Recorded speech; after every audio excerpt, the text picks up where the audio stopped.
Pour seet ko ñu ne ma il est sous traitement mais il se porte bien. Il restera sous traitement pendant 72 heures et dans les 72 heures, je crois que c'est pas facile pour un particulier de le voir. Et ça, c'est le docteur qui me l'a dit lui-même, qui est un Saloum comme moi et un ami. Voilà. Mais il se porte bien quand même.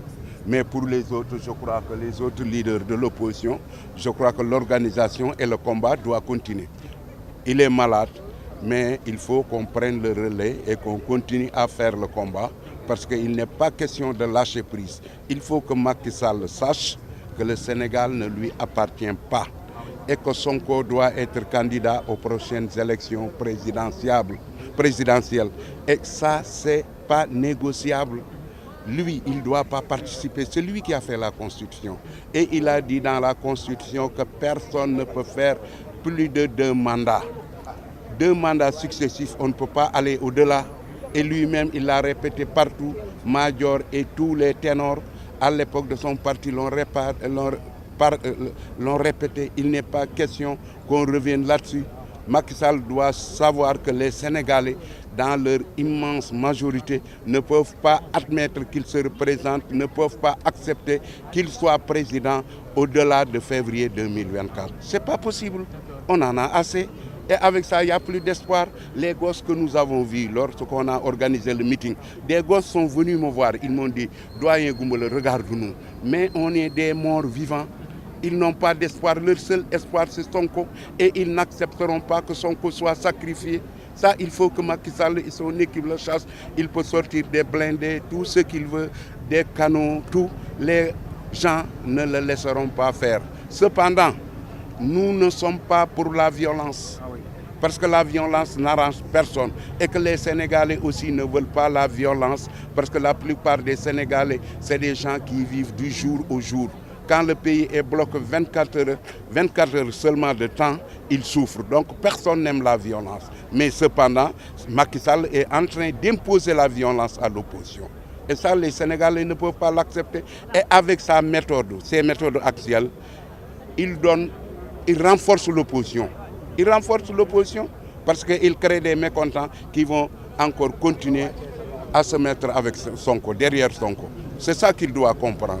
Et nous allons nous battre derrière Sonko et nous lui souhaitons un prompt rétablissement et nous continuons le combat d'une façon pacifique derrière les autres leaders de l'opposition qui sont là.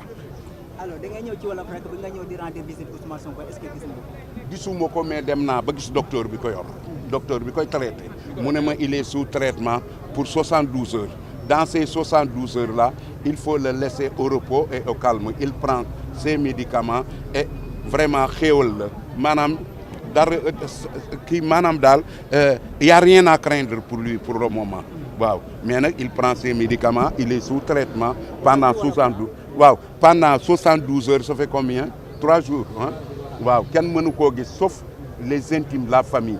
Mais nag alhamdoulilah, il est sous traitement, il est conscient et le traitement est efficace. Équipe médicale bi ko yor it équipe médicale la boo xam ne bii c'est des médecins qui connaissent leur boulot, qui sont yoo xam ne yi ñu ngi ko jàpp di ko dimbale nañ ko war a dimbale donc alhamdulilah daal alhamdulilah foofu lañ toll.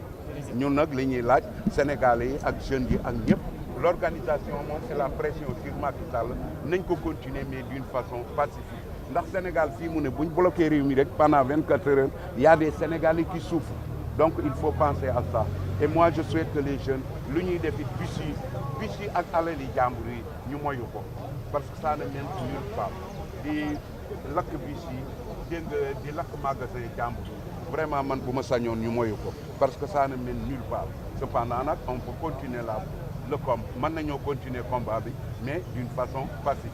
La mobilisation continue. Ousmane moom il sera candidat par A ou par B. Et Macky Sall ne peut pas être candidat. ñaar yooyu rek la Macky bu nekkul candidat Ousmane nekk candidat mu jeex loolu dongo fi ne leneen néew fi mais bëgg ne Mame Mbaye Niang Ousmane nee na ko nangam un discours politique mais lu ne nga ciy wax. On fait tout le temps des dérapages dans des discours politiques que ça soit le président ou un autre discours fii ngeen ma wëree rek mën naa fi def dérapage parce que damay improviser booy improviser def dérapage loolu ñu ne kii du nekk candidat parce que nee na ngóor sii nii mais yëfi caaxaan yooyu mooy lan. pour lan non Sénégal yi nekkuñ foofu na fa génn Sénégal yi nekkuñ foofu na fa génn te bàyyi caaxaan yi moom il dit qu'il est majoritaire mais na ñëw ci terrain bi par la voie des urnes et que gosses yi ñu war a bind nañu leen bind les primo-votants bind leen jox leen seen carte buñ ko defee jàmm na ñooyi mais bëgg fee def dictature lu Senghor defut Abdou Diouf defu ko Ablaye Wade defu ko nga ne da nga ko def et on ñu jaayoon nu Macky Sall ne nu Macky Sall il est né après l'indépendance man mi jugu avant l'indépendance damaa ko tànne ndax maa ko gën a nekk démocrate voilà loolu laa amoon lu may wax jërëjëf mu cax xew jërëjëf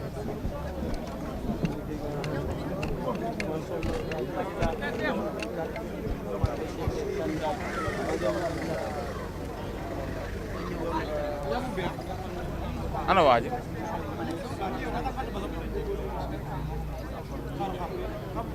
mu xool jël leen ma xool image Mimi Touré kii moom gars yi mënu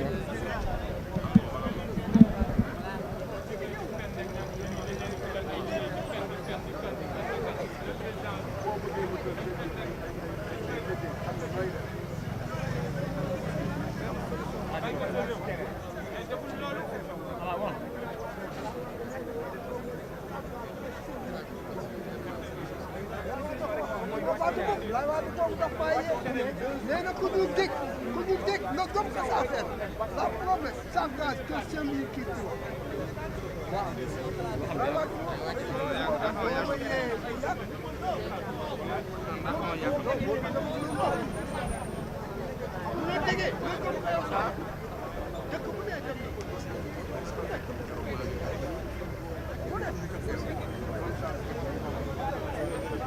allo allo allo hey nene dira toga yow nene dira toga hey